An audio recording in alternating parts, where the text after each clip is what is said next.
The informed life, knowledge enhances life's journey. In this week's video, I want to touch on a very interesting topic in terms of men and relationships. Generally, with most men, whether they are married or in a long-term committed relationship, there is always the specter of infidelity standing in the shadows. This ominous figure is waiting for just the right opportunity to entice them. That said, we will discuss why do men cheat. Emotional needs. How many of you have heard the term emotional neglect? Well, this is an important term when you think of the link between men and cheating. Here's an example. Kim is totally oblivious to the emotional needs of Mark. She either neglects him or rejects him, or both, for whatever her reason. This emotional neglect or rejection creates an empty void that Mark needs to fill, and unfortunately, he will likely seek to fill it with the companionship of another woman.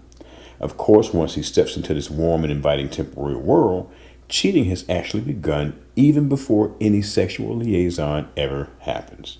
To avoid this, I would suggest that Kim and Mark talk to and listen to each other about their emotional needs. An honest heart-to-heart conversation is better in the beginning than the pain of what cheating can do and will do later. Insecurity. Being insecure can affect anyone's mood or self-esteem. For a man, being insecure about himself can be a possible path to cheating. For example, Ron has gained weight and is also aging poorly. Amy ridicules him about looking old and fat. Instead of working on changing his appearance, he decides to seek the company of Carol, hoping to boost his confidence. Carol compliments him instead of insulting him.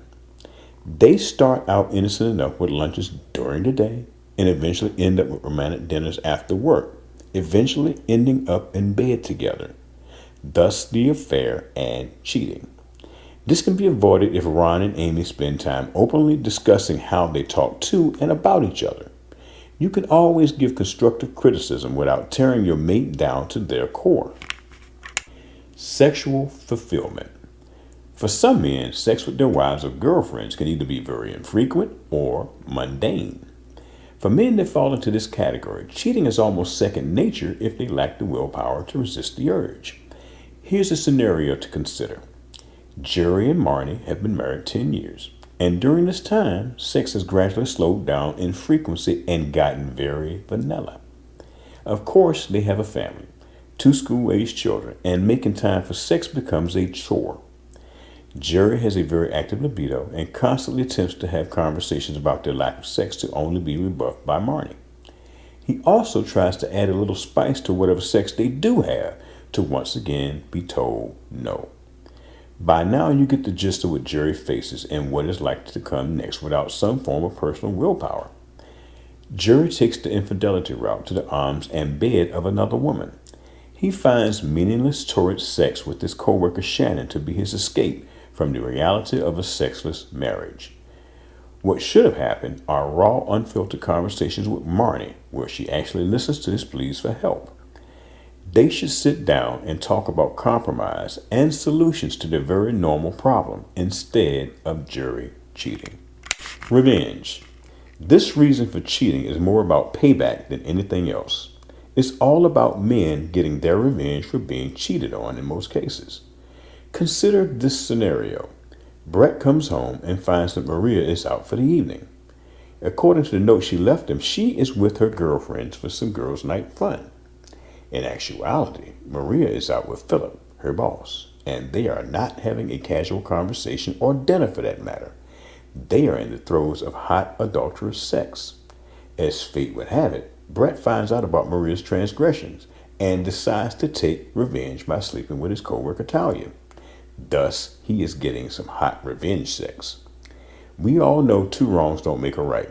I would suggest that Brett has a very candid conversation with Maria about her cheating, or they seek the aid of a marriage counselor to help them get through this crisis. Otherwise, a divorce is on the horizon. Caught up in the moment. Imagine, if you will, a scenario where Jason is out with friends at happy hour. It's summertime and the drinks are strong, tropical, and plentiful. As the alcohol starts to take effect, Jason's flirting with Julie gets serious. A hug progresses from friendly to intimate.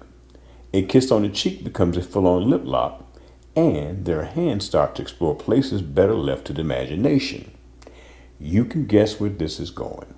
Make no mistake, shit doesn't just happen. This was subconsciously planned long before it ever actually happened. Julie was a willing participant, and Jason simply took advantage of the situation. He could have avoided cheating with good old-fashioned willpower or simply mentally saying no to the temptation. Habitual cheaters. Pauline has suffered through quite a few of Ryan's affairs and looked the other way, pretending that they didn't exist. Ryan, for lack of a better word, is a player and habitual cheater. He wants a variety of women, and barring him facing any real consequences, he continues to cheat. Ryan is arrogant, narcissistic, and manipulative. He has yet to mature past his cheating ways and is not likely to do so without major changes in his life. A man like this only causes women pain and should not be in any meaningful, committed relationship. Sex addicts. There are some men that are addicted to sex like a drug. They must have it and lots of it, so what they can't get from their wives or girlfriends, they find in the beds of other ready, willing, and capable women. For example, Rob confesses to Susan that he's a sex addict. He does so as a way to explain his getting caught in bed with her best friend, Kaylee. Susan was devastated and tried to reason away the pain. She accepted his admission of being a sex addict, hoping it would help her feel better about his cheating with her best friend. It didn't. There are only two paths to soothing the pain Susan is feeling. Rob needs to get professional help immediately and stop cheating, or they need to get a divorce. Messy endings. Breaking up is so hard to do. This phrase rings so very true, and cheating is a sure-shot way to accomplish a breakup in any type of relationship. Men tend to move on from relationships quicker than women. Unfortunately, this sometimes happens before they properly end their current relationship. Cheating and getting caught forces their wives or girlfriends to actually end the relationship. With all the pain and anguish women are feeling after catching their cheating men, they also end up doing the dirty work of the breakup. Sad, but so very true. Men, if you really want out of your current relationship, sit down and have a candid conversation with your wife or girlfriend first before deciding to cheat. That's it for this week's video, and I hope we've given you insight and food for thought. If you like this video, please like us below and press the subscribe button. Please leave us your comments and start enjoying the informed life.